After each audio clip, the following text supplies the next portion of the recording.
খোলাসাতুল কালাম হলো আল্লাহ রব্বুল আলামিন বলেন, আমার বান্দা যদি আমাকে মানে, আমার হুকুম আহকাম যদি নাকি ঠিকমতো আদায় করে, তো আমি আল্লাহ রাত্রে বৃষ্টি নাযিল করব, দিনে সূর্য উঠাইয়া দেব।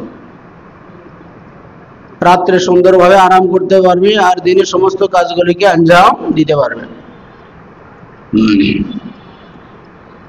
কিন্তু আমরা তো আজকে ইবাদত করতেছি না, দুনিয়া নিয়ে ব্যস্ত সবাই।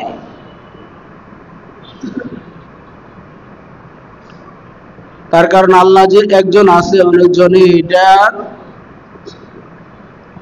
একটু চিন্তাও করে না। এজন্য আল্লাহ ওয়ালারা বলে থাকে, তাফাক্কুরু সাআদিন খায়রুম মিন ইবাদাতি সিত্তিনা সানাদান। আল্লাহ পাকের মাখলুকাতকে নিয়ে একটু চিন্তা ফিকির করা আল্লাহকে পাওয়ার জন্য। 1 ঘন্টা চিন্তা ফিকির যদি করা হয়, তো খায়রুম মিন ইবাদাতি সিত্তিনা সানাদান, 60 বছর ইবাদত করা থেকে উত্তম। এটা একমাত্র আল্লাহকে পাওয়ার জন্য। আপনি যদি চিন্তা করেন যে এই আকাশটা আমার মাথার উপরে কে রাখলো, একই বাগানের মধ্যে বিভিন্ন ধরনের গাছ, এক এক গাছের মধ্যে এক এক ফল ফ্রুট, এটা কে দিল ইত্যাদি, এগুলো যদি আপনি চিন্তা করতে থাকেন, তাহলে অবশ্যই আপনার অন্তরের মধ্যে এই কথা আসবে যে খালেক বলে একজন আছে, সৃষ্টিকর্তা একজন আছে। দিফায়ে আবি হানিফা নামক একটা কিতাব আছে। ইমাম আবু হানিফা রহমতুল্লাহ আলাইহির সাথে যারা আপনার মুশরিক আছে, এদের সাথে একটা মুনাজারা মুবাহাসা হবে। আবু হানিফা রহমতুল্লাহ আলাইহি বলেন, আল্লাহ একজন আছে, আর ওরা বলতেছে আল্লাহ নেই। তাহলে জগৎ কিভাবে এভাবে চলতেছে? ওরা বলতেছে এমনি চলতেছে। আল্লাহ বলতেছে, আবু হানিফা বলতেছে না, অবশ্যই সৃষ্টিকর্তা একজন আছে। তো এখন মুনাজারা হবে, তর্ক হবে। এই মুনাজারার মধ্যে যদি ইমাম আবু হানিফা রহমতুল্লাহ আলাইহি টিকে যান, পাশ হন, তাহলে তারা ঈমান নিয়ে আসবে। আর যদি আবু হানিফা ফেল যান, তাহলে আবু হানিফা তাদের আকীদা পোষণ করতে হবে। তো ইমাম আবু হানিফা রহমতুল্লাহ আলাইহির বাড়ি ছিল, মনে করেন, নদীর ওই পারে। সময় দিল 10টা বাজে, যে অমুক দিন 10টা বাজে পল্টন ময়দানে উপস্থিত থাকতে হবে। আবু হানিফার বাড়ি হলো সিরাজগঞ্জ, নদীর ওই পারে, কথার কথা আর কি। তো এখন আবু হানিফা রহমতুল্লাহ আলাইহি ইচ্ছা করেই 1 ঘন্টা পরে আসছেন।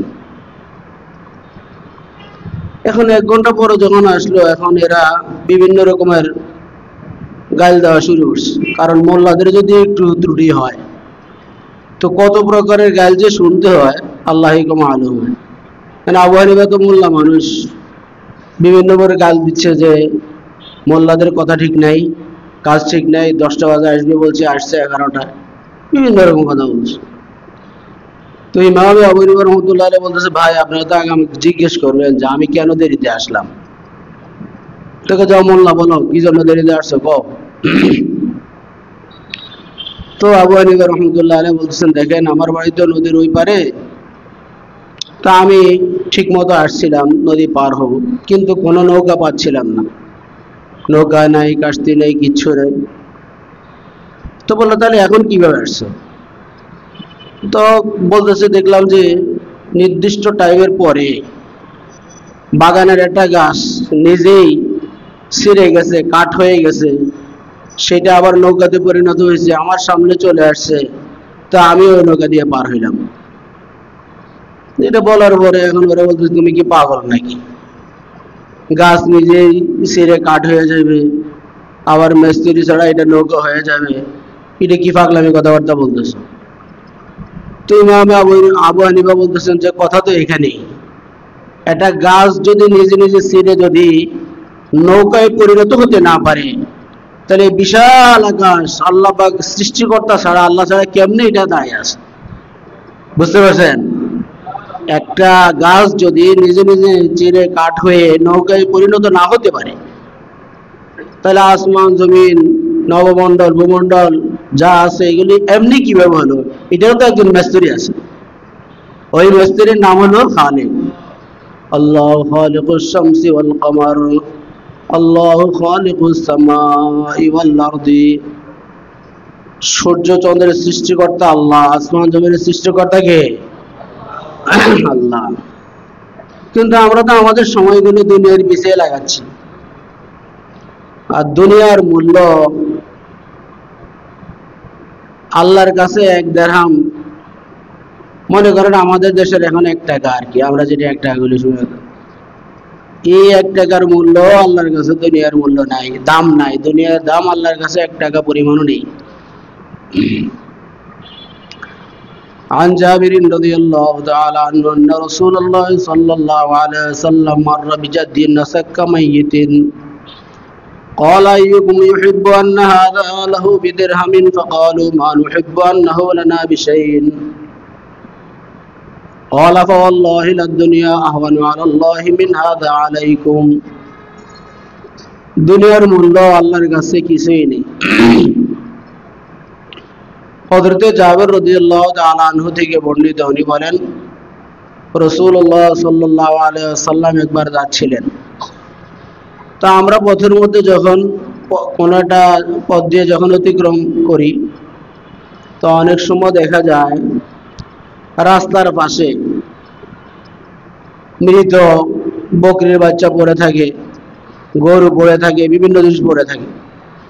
তো রাসূলুল্লাহ সাল্লাল্লাহু আলাইহি ওয়াসাল্লাম যেখান দিয়ে যাচ্ছিলেন, এখানে একটা মৃত বকরির বাচ্চা পড়ে আছে, কান কাটা, আসাক্কা, মাফতুউল উযুন, কান কাটা, নাক কাটা, দেখতে খারাপ দেখা যায়, এরকম একটা বকরির বাচ্চা পড়ে আছে।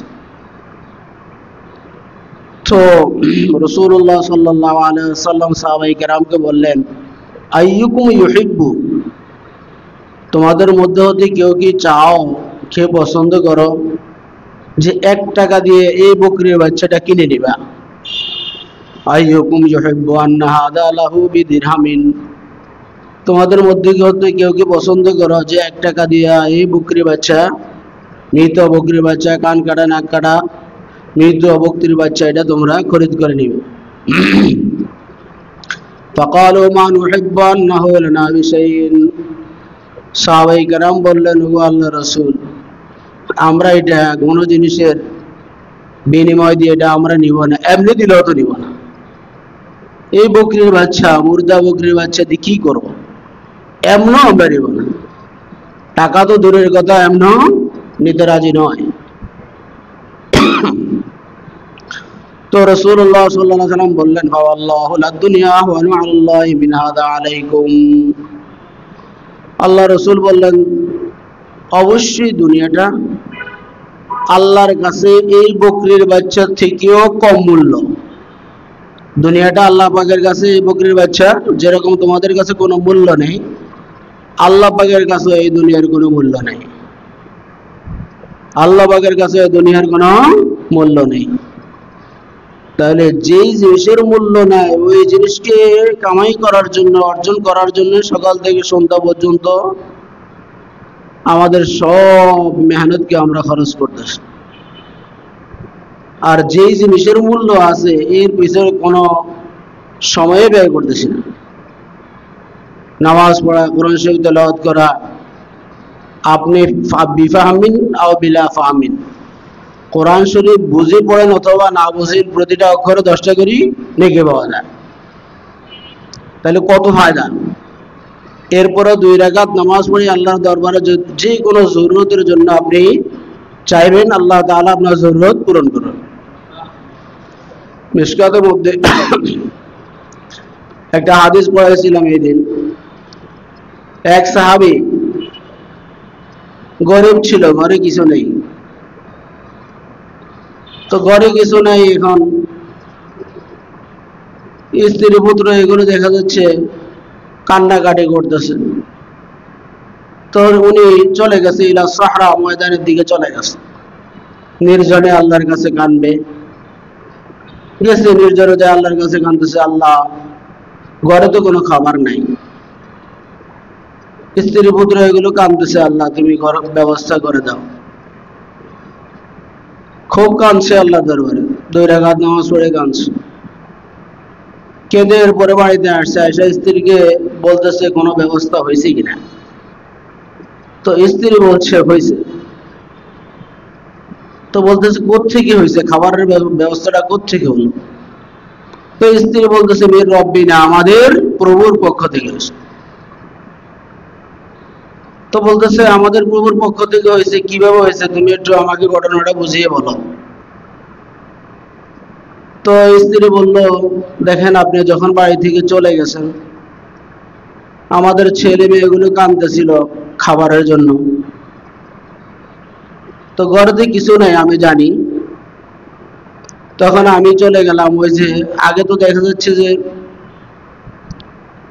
আটা যেগুলো আছে এটাকে আপনার ওই চাক্কির মধ্যে পিষে, গমকে চাক্কিতে পিষে আটা বানাই দেব। তা আমি ওই চাক্কির কাছে, ইলার রহা, চাক্কির কাছে চলে গেছে।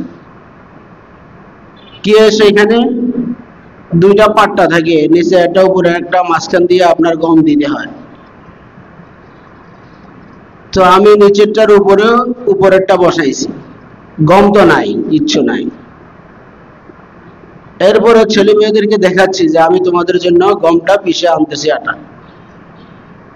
তাহলে আমি ওই চাক্কি ঠিক করলাম এবং চাক্কির নিচে একটা পাত্র রাখলাম যাতে আটাটা পড়ে। এরপরে আমি চলে গেলাম ইলাত নূর, চুলের